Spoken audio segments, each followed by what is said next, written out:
we're here at our garden. Today is Saturday. At ang daming damo ng ating garden. It's my first time to drive our car. Yay! Yan. So may mark siya. Nakarating kami ni Daddy ng safe and sound. Sa likod din. May mark.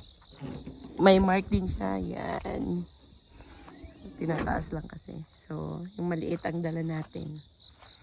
May beginner's mark. Yan, beginner driver's mark. After all of the sacrifices and the hardships, yan, nakadrive na tayo. Tingnan natin ang ating pangtalbos. Ang dami-daming talbos. Yan. At ang ating sili. Ang dami-dami niyan guys. Tinanggal na namin. Pinamigay na namin sa Fuji Yoshida. Pero marami pa rin. Yan. Ay, ang ganda ng talong. Ang dami kasing damo. Puro talbos yan dyan sa loob. Pero naunahan sila ng damo.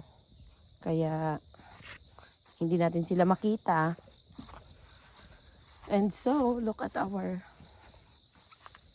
Yan. At ito yung ating sitaw na lampas tuhod na ang damo. Tingnan nyo yan. Marami tayong ano dyan. Marami tayong... Hindi na natanggal yung patatas. Nandyan yung patatas.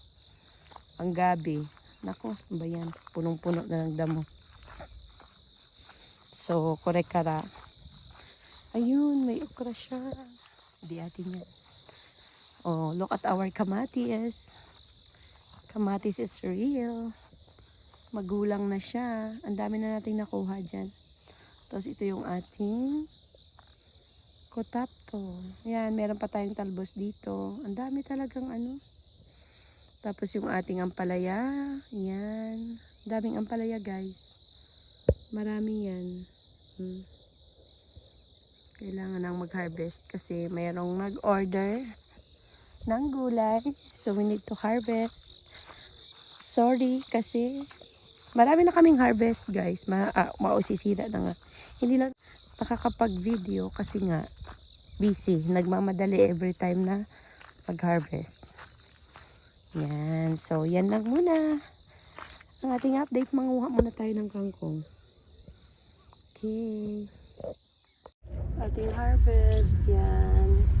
Kalabasa dalawa, may sitaw, talbos, may hikaw, sigarilyas, ampalaya, kamatis, sili.